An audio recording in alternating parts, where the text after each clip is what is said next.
Good morning. So over the past couple of days, I've had a bunch of people, I've mentioned this panel, and they said, what do you think about universal basic income? I had to say, I'm an American, so in my country there's a lot of people who aren't quite sure we should necessarily stop people from dying in the street from poor health care. So I don't know, and so I'm glad we have a bunch of people who can help set me straight. So for the benefit of maybe other Yanks in the audience, let's define universal basic income. How is this different from welfare as we know it? And you all can take that in whatever order you prefer. Guy? That's good morning, everybody. Thanks for turning up. And a basic income is a regular amount paid to everybody. The everybody has to be defined as an amount of cash that would be paid each month as a right. It would be a modest amount that could pay for basic needs. It would be unconditional, that's the critical part, unconditional in terms of your income and unconditional in terms of requiring you to do particular things, which is quite unlike conventional means-tested social assistance, for example. And it would be paid individually. So each man and each woman would receive the basic income, and usually a smaller amount would be paid to each child. The eligibility would be defined as a usual legal resident, and in some schemes, a citizen who is usually resident in the community. These are definitional aspects that have to be decided pragmatically. Yeah, I'll just add two things, which is welfare usually has two dimensions now. You either get something for doing something, so if you look for a job, we'll give you some money, or we restrict what you get. So we give you a voucher that you can buy food, or we say you can only do this with the voucher. Basic income says, here's money, do whatever you want with it, and we're not going to link it to getting a job or doing something else. We're just going to give it to you. And it really is a bit of a rethink of the way we've thought about welfare, which is the question of whether we can trust the poor or recipients. So the evidence suggests that we can. People tend to spend money well. They know their needs better than the government often knows their needs. And yet I think kind of underlying a lot of the modern welfare system is this belief that we cannot trust the poor. If I may. Well, this idea is a very interesting one, and the tests that, for instance, are occurring right now in Finland, we have to examine carefully their results. But from a government point of view, there are three critical questions to address. First is, of course, the question of the cost involved in generalizing minimum universal income. The second, more important than the first, is the social acceptance of this measure, because it obliges to rethink radically the way we conceived the welfare state in the post-war. And thirdly is the need to couple the income that as a citizen you are entitled to receive and your integration in society and your integration in the labor market and your feeling that there is a state to which you belong. So if you could consider these questions from a very political, governmental point of view, it would, I think, help a lot this discussion. So I think you had sort of mentioned this briefly. This is a question that comes up a lot. Why is this better than investing in public services like transit and health insurance, although Lord knows that's an issue in the States as well. Why would you not want to invest in that first, and then maybe once you've got everyone taken care of at the margins of society, we can advance to that? Yes. So I think that's a false dichotomy. We should be doing both. I don't think anybody on this stage thinks that we should replace national security, roads, investment in health with cash transfers. I certainly don't. I think what a lot of us do think is there is a broad provision of stuff to people. And I'll use the example of India, where their second largest social welfare program gives people vouchers. And the voucher lets them go to the corner store and get food, so they can trade their voucher for food. Now, the interesting thing is they've recently experimented and started letting people sell these vouchers for food for cash. And what it turns out is that people will sell their dollar voucher for 50 cents. Over 80% of people will sell it at a discount. Now, the government saves money, the recipients prefer it, and this is more popular politically. That's the trade-off, not the question of public health or roads. I agree. I think that what people will have been misunderstood in the Finnish experiment is that it's an experiment. We want the information about the basic income, this kind of mechanism, whether it's called basic income or something else. We want to see if this kind of mechanism increases the incentive to take on work. So we don't know the results yet, but I agree. There are, you cannot say that there is only one solution with every problem. You have to invest in schools, education, public services, everything, and take a wide range of actions from the government side then to help people. Not unconditional money is not best way to go with everybody. So for some people, it might be bad. So I guess, yes. I've been working on basic income for more than 30 years. And I've been involved in doing a number of pilots in developing countries and elsewhere, advising. And the great thing about a basic income is, first of all, it is a matter of social justice. It's distributing in a way that gives everybody basic security from the collective wealth of our societies. It's quite different from other forms of distribution policy. It's an egalitarian measure, but it enhances freedom. And the importance of a basic income, as we've done with our pilots in India, I used to go out to the villages where we were providing every man, every woman, every child with a basic income. And I said, why are the effects so much greater than the amount of money that we were giving? And I worked it out. The emancipatory value of a basic income is greater than the money value. Yeah. So I'm an economist, yes. And that's unlike any other social policy. It enhances your freedom to make choices, your individual needs, your child's individual needs. I can't, as a government bureaucrat, know. But it also removes poverty trap problems. In a country like Portugal or United States, a poverty trap arises from means-tested benefits that are operated in this so-called welfare state, where people going from benefits into the sort of low-wage jobs that the precariat can get these days are facing, in effect, a marginal tax of 80% or more, because they lose the benefits as they get the low-wage jobs.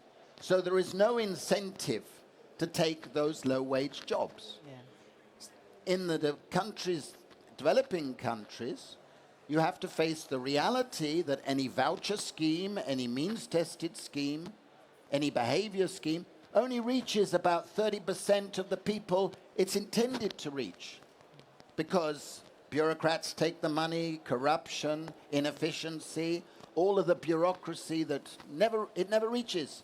In India, they reckon that 90% of every rupee spent on these other forms of social welfare never reaches the poor. 90%. Whereas when we did our pilots, 100% reached the intended recipients. So there are many advantages if you want to reduce poverty, reduce inequality, and enhance people's freedom. And I think these are very important aspects of a basic income.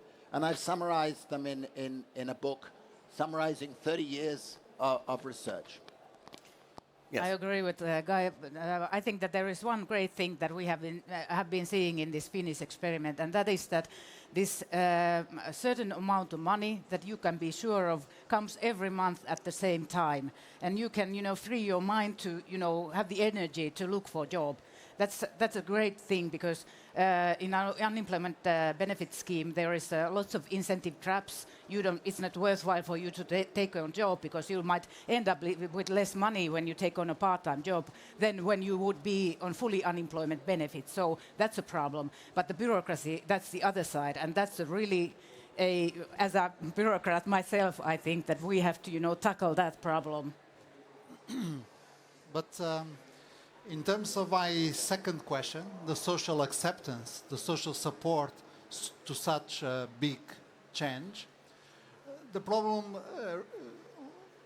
is with the idea of unconditionality. That's the idea because this is a counterintuitive idea. So it's harder to people to understand it. Because, for instance, if you live in a country of the European Union, you can always apply to a minimum income that is guaranteed by the state. And the two only obligations that you have is first, if you have children must attend the school. And second, you have to register yourself in an employment public service. And if there is an offer of work that is compatible with your qualifications, you have to accept it. So, for instance, in Portugal, during the last 2 decades, this idea was rooted, and people right now accept very well the existence of this minimum income guaranteed by the state with these two conditions. So the problem, for instance, for me as a social democrat, and I'm a politician, so I need social support to my ideas. The problem is to convince people that giving up these two conditions make the scheme work better. So this sort of tiptoes up to my next question, and this is not so much of one of equity, I guess, but of how you sell the idea. In any universal basic income system, you're eventually going to have some rich jerk who inherited $14 million from his parents. Let's call this person hypothetically Ronald Trump, who is suddenly spending my tax dollars and obviously doesn't need it, doesn't deserve it. How do you get people to look past that? That's one of the easiest aspects of this scheme. Instead of thinking you're going to give to the poor through means testing, which involves a whole lot of administrative, expensive processes, and we know from hundreds of research studies that scheme does not reach a large proportion of those it's intended to reach. The Social Democrats preach this stuff, but meanwhile, only 50% of those they claim should be getting get it. But it's much easier if you give everybody a basic income and then tax back from the wealthy. So you basically would alter the tax rate to claw back from the wealthy. It's administratively much easier. It doesn't involve stigma, whereas means testing involves stigma. You have to apply, you have to go, you have to plead, you have to smile, you have to be obsequious to a bureaucrat, and you may or may not get something. Have you looked for work? Have you looked for a job? Whose slippers are under your bed? Is it a lover who's supporting you? Intrusive stuff with the means testing system. This way you say, you are a citizen, you are a legal resident, we want to give you a chance to make something out of your life. And one of the problems on the left has been they don't trust people. You must trust people. Provide freedom. That's why the Social Democrats are losing in most parts of the world, because they don't recognize that in this new flexible open system with a growing precariat facing insecurity, their old systems don't reach people. So they're leaving growing numbers of people homeless, in debt, lacking any sort of system role in society, and facing declining real wages. If we want that to continue, we're going to get more Donald Trumps, and we're going I to said get more Ronald Trump, social totally different guy. social discord. So I think the old system is getting worse and worse because of our flexible, open society with more and more people in the precariat. That's true. Yeah. In Finland, the benefit system is very complex. We have over 40 benefits that we implement in the basic social security field. And so it's, it's past due. We have to renew it anyways, whether this basic income is going to take place or not. But we are also talking in Finland about participation and the responsibility of human beings, of their lives and their income. So we are trying next year, in the beginning of next year, we are trying a new experiment about this participation benefit. And I think the stigma point is such a critical point. So GiveDirectly lets the public give directly to people in various parts of the world.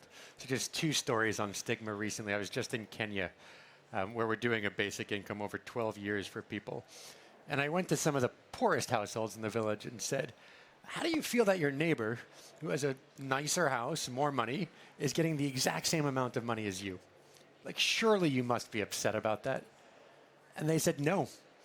Before, he was wealthy and I was poor. And wealthy is about $1 a day. For context, poor is about 50 cents a day that people are living on. So it's a different level of wealth. He said, now we're all just getting $22 a month.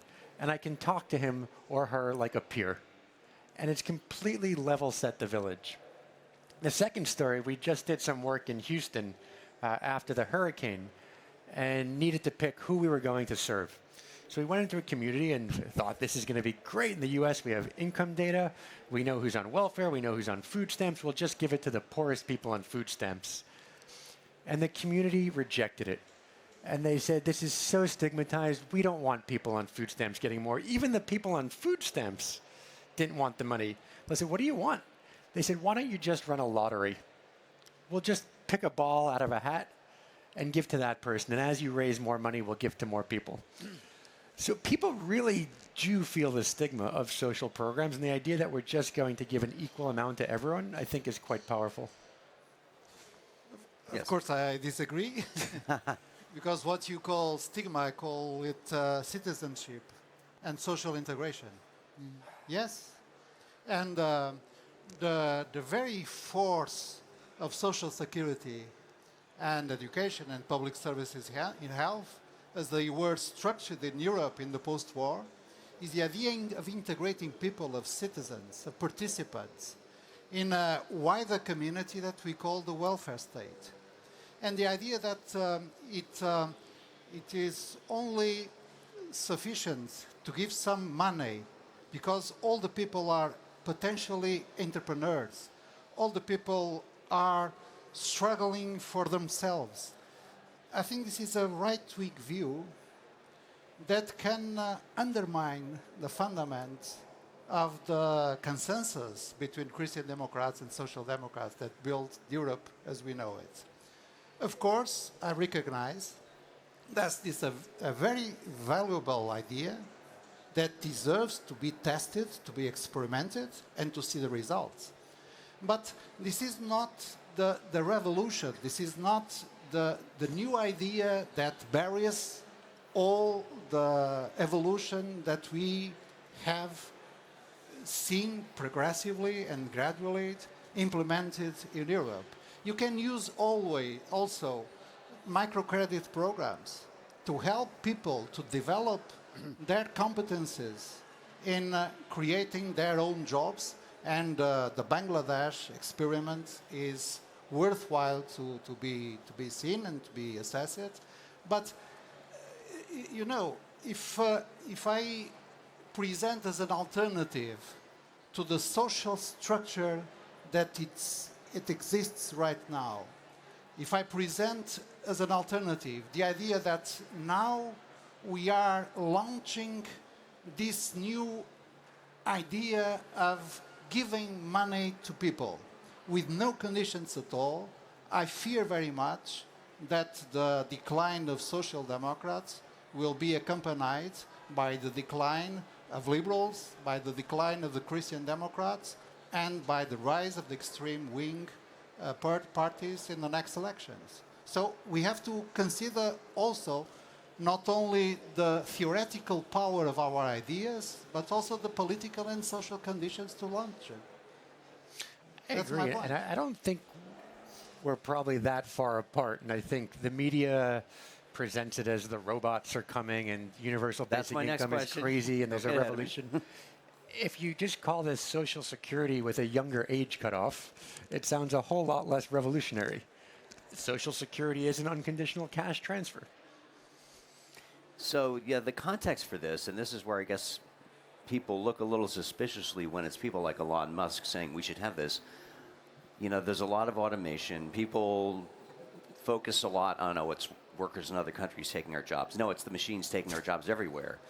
So to what extent is, you know, there's this thinking that, oh, this is big tech trying to sort of declining responsibility for the problem it's creating because it's making machines so efficient that people can't compete. And it almost sounds like it ends up we're going to have to tax the robots. Do we tax the robots? Where does the money come from equitably in a system like this?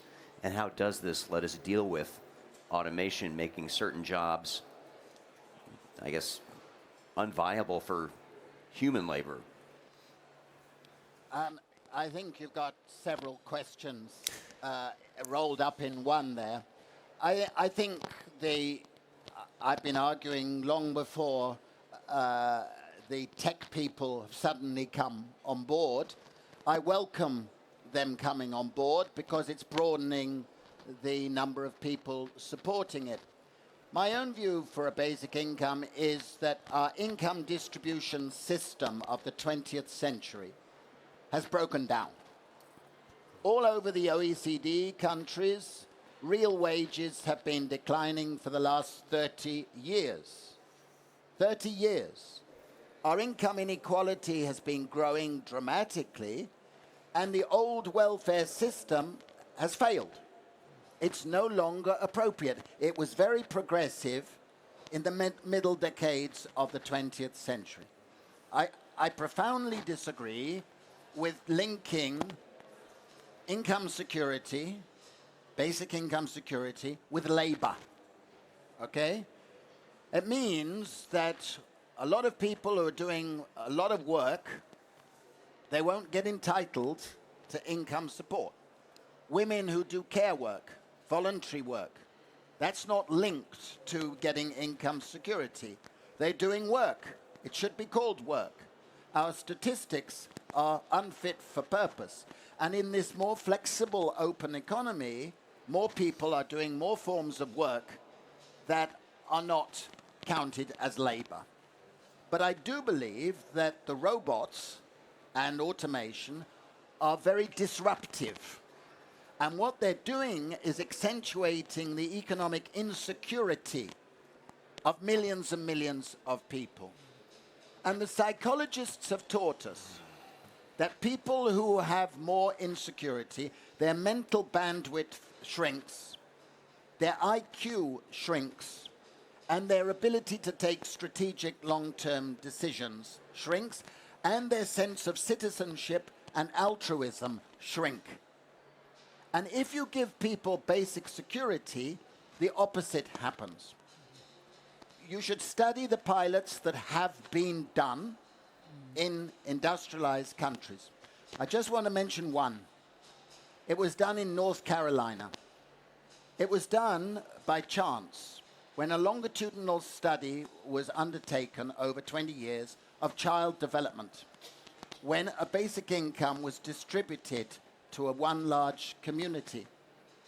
It was found at the end that children, by the time they were 16, 17, who had been in families receiving the basic income, were 1 year ahead in school than those who had not received the basic income. And in that sense, the data showed that it was because the families that were receiving the basic income had a greater sense of security and calm, and it helped the relationships in the families. This was a basic income that was strengthening citizenship. The same we found in India. We gave the basic income, and that led to more work, not less, and more cooperative development, where cooperatives were set up informally with people putting a bit of basic income and actually productivity going up. It induces people, as Michael was saying, to feel that they belong to a community of equal citizens. And that, I think, is one of the great virtues of a basic income. North Carolina, that's amazing, because there are a lot of people in that state government who aren't sure the poor should actually vote, much less get a steady income. So how do you define how much a basic income should be? Is it some formula that adjusts every year based on the cost of living or inflation or average income? Well, if I may say, the Finnish experiment of basic income, it means that every 2,000 people who are getting the basic income get 560 euros per month. Well, that's not much money, you know, you cannot survive with the housing costs and everything in Finland, but they get, the idea is that we replace the basic unemployment benefit amount with that basic income, and if you are entitled to more, so you get more when you apply for it and have the bureaucracy there applying unemployment benefits, but the basic income is coming to you no matter what you do. So we came up with the amount by, you know, seeing the amount of the basic unemployment benefit, because this Finnish experiment is a partial basic income experiment. I think it's one of the hardest questions, and it depends on local conditions, fiscal situation. But the one thing that I think is inarguable is when you talk about basic income in developed countries, you're talking about a few €100 a month. A lot of people will say €1,000 a month. In Kenya, the food poverty line is 75 cents a day, which is what we've defined the basic income at. So $22 a month. It's about 1/50th the cost of a basic income in a wealthier country. And I think that's just a provocative question about where to spend kind of at least the philanthropic or aid dollars. The point is not the amount. The point is the unconditionality. Yes. Because, for instance, in a system like the Portuguese, you do have a minimum income guaranteed by state, be it because you earn salaries, wages, or you have an unemployment subsidy, or you have the minimum income guaranteed. The point is that you are obliged to at least two conditions. And all the question goes around the idea that are we ready to convince our people and our electorate that this conditionality is not an advantage but a mistake, an error? This is the point from the, let's say, a political philosophy point of view. Of course, there are very good pilots with results, but there are very good pilots also for programs like the microcredits with excellent results, for instance, in Bangladesh or India, as we know it. And, for instance, in Portugal, we have surveys that show that the experience now institutionalized of a basic minimum income with these two conditions that I referred to is producing good results in terms of social integration of people and access to the labor market. So the point, the difficulty from my point of view, recognizing how interesting is this idea, is the counterintuitive element of unconditionality. Okay? Just to clarify. I think this is a problem that the Social Democrats have to resolve in their head. Don't be because all of us. because All of it's us. not. You must therefore oppose all inherited wealth, because that's unconditional. A rich person hands down to his children his wealth unconditionally. So I want the Social Democrats You have to to pay a say tax. that they should abolish all inherited wealth. At least that would be consistent with logic. Okay, I hope so. But unconditionality is actually an overused word. It is conditional on obeying the law. It is conditional on being a legal citizen and a legal residence. It is conditional on being a citizen. It's the other way round. We must realize that progressive social policy in the 21st century must trust people more. At the moment, all the schemes in every country that I know, developed and developing, means-tested minimum income schemes do not reach a very large percentage of the people they claim to reach. They don't reach them. The take-up rates are very low. The take-up rates even in Finland are low, a country with a very sophisticated system of administration. In the United States, in my own country. So with means testing, we are seeing rising homelessness, rising poverty rates, rising inequality, all linked to the conditionality. It makes no sense. It's going nowhere. We need to realize that we are in a crisis point where millions of our citizens are chronically insecure, on the edge of unsustainable debt. One mistake, one illness, bong. Yes. And basic income would at least give them an anchor in society. And I wish the left would realize that that should be our function in life, to improve people's security and to reduce inequality. A basic income is a viable way forward. All right, you get the last word. I can unconditionally say that this panel has enlightened me to some issues, some angles of this issue I hadn't thought about before. Thank you all very much. Thank you all for showing up, as tired and hungover as you may be. Have a great day. Thank you. Thank you.